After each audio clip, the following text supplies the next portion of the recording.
It's time for another WrestlePlanet news update, as WWE have released a number of wrestlers from the company, and AEW have announced some huge news that is perhaps some of the biggest in company history. All that and more coming up in today's video, but first... On last night's episode of Dynamite, AEW announced 4 more matches for the upcoming Double or Nothing pay-per-view next Sunday, which includes 2 more title matches. Miro will defend the AEW TNT belt against Lance Archer, as well as Eddie Kingston and Jon Moxley challenging the Young Bucks for the AEW tag team titles. Elsewhere, the Inner Circle have accepted the Pinnacle's Stadium Stampede challenge, as the 2 factions will battle it out in the Jacksonville Jaguars TIA Bank Field Stadium. Not only that, but Sting will make his in-ring debut for AEW as he teams with Darby Allin to take on Ethan Page and Scorpio Sky. Although this isn't Sting's first official match for the company, his previous bout was of course a pre-recorded cinematic match. This time the Icon will perform inside the squared circle in front of a packed out crowd for the first time since his WWE Championship match against Seth Rollins at Night of Champions 2015. We covered the rest of the card in yesterday's video, so we're not going to go through the rest of it today, but as I mentioned in that one, I'll be releasing my predictions next week, as well as a full rundown. But for now, let me know your predictions in the comments down below.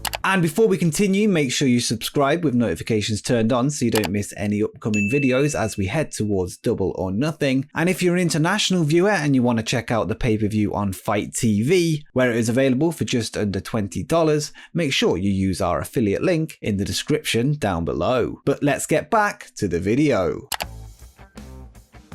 WWE have continued their budget cuts as several NXT talent have been released from the company. Former UFC fighter and 1/4 of the 4 horsewomen of MMA, Jessamyn Duke, is the first name on the list. It is said that WWE are open to bringing her back if she can improve her in-ring work. Vanessa Bourne, Skylar Story, Ezra Judge, and Kavita Devai have also been cut, all of whom have never been given a prime slot on the Black and Gold brand. Alexander Wolf is also on the list of releases, who was a former member of the Sanity faction a couple of years ago. Most recently, he was a member of Imperium before he was kicked out of the group this week on NXT. 2 referees are also gone, as Jake Clemens and Drake Wirtz have also been let go. Wirtz has found himself tangled in some controversy lately, as he has been seen spreading strange conspiracies, which I won't detail here, online and at public events. In the past, he did work as a deathmatch wrestler under the name Drake Younger, but is currently not known as to what his future holds. Next up, we have some breaking news from Japan, as the IWGP World Heavyweight Championship has been vacated due to the champion Will Ospreay injuring his neck. New Japan Pro Wrestling have released an official statement on their website which confirms the news, and according to the article, Ospreay picked up the injury on May 4th and he will be returning to the UK for treatment. This follows a series of bad news in New Japan, as several shows have been cancelled as the country entered a state of emergency, as well as several of their talents coming down with the virus. There is no word on when Ospreay will be returning to action or as to when a new champion will be crowned, but it should be expected that a new champion will be crowned at the Dominion event on June 6th.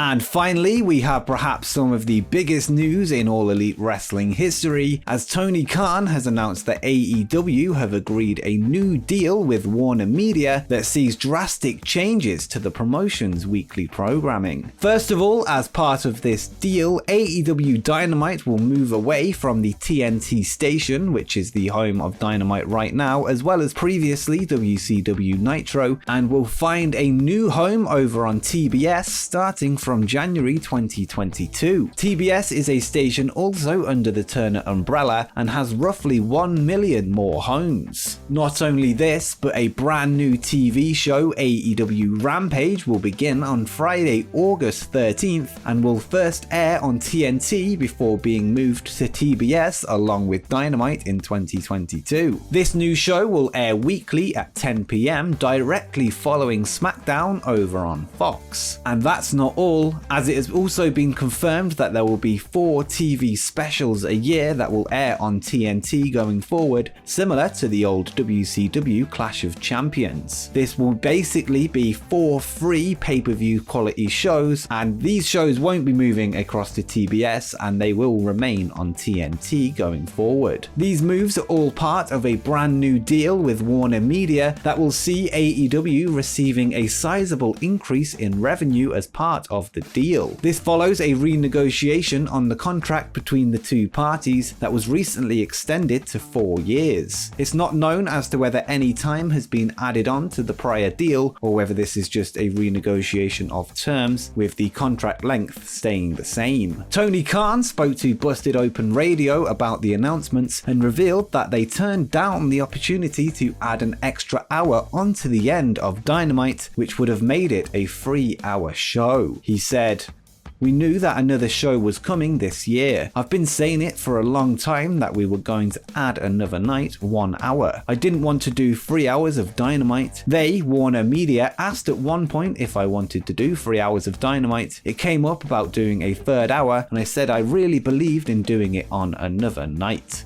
And that is of course good news, as I don't think any fan really wants to see Dynamite being extended to 3 hours. We've seen what happened with WWE Raw, and it's almost impossible to stick around for that long and not get sick, no matter how good the product is. There are several questions in the wake of this news, such as what will happen with the TNT title. It's likely that the belt will continue to be active, but will it now have a new name? Obviously, with Dynamite no longer airing on TNT, it's unlikely that the belt will still be called the TNT Championship, although they will still have the Supercard specials to tie it to, but yeah, I'm not really sure what will happen there. Will it become the TBS title, or maybe even just the television title? It will be interesting to see. Another question is, how will this affect the overall viewership of the AEW product? With Dynamite moving stations, it appears to at least be a lateral move, if not an upgrade on the current TNT deal, not only financially, but it should also see more eyes on the product. TBS usually draws in more eyes in the key 18 to 49 demographic, with a generally younger audience watching the channel. This is the target audience of AEW and is also the target audience of advertisers, which in turn should see AEW increase their revenue even more. As I mentioned, the station is also in more households across the country, which is a big win for All Elite Wrestling. It will be interesting to see how the new Rampage show compares to Dynamite in terms of presentation. Khan has confirmed that the show will be on par with Dynamite and won't be a B show, but you'd have to assume that the presentation will be edgier, with the show airing later on in the night in the 10 PM time slot. My theory is that the show will be a more ECW style, with maybe the FTW title being the show's main trophy, but that's just speculation on my part, but it would definitely make sense. Either way, it's crazy to see how fast AEW has grown in just over 2 years, now with 2 weekly network TV shows as well as television specials on TNT. TBS has a long history with wrestling, with WCW Saturday Night airing on the station long before Nitro even began, from 1971 all the way up until 2000, and this history will now continue under the All Elite Wrestling banner.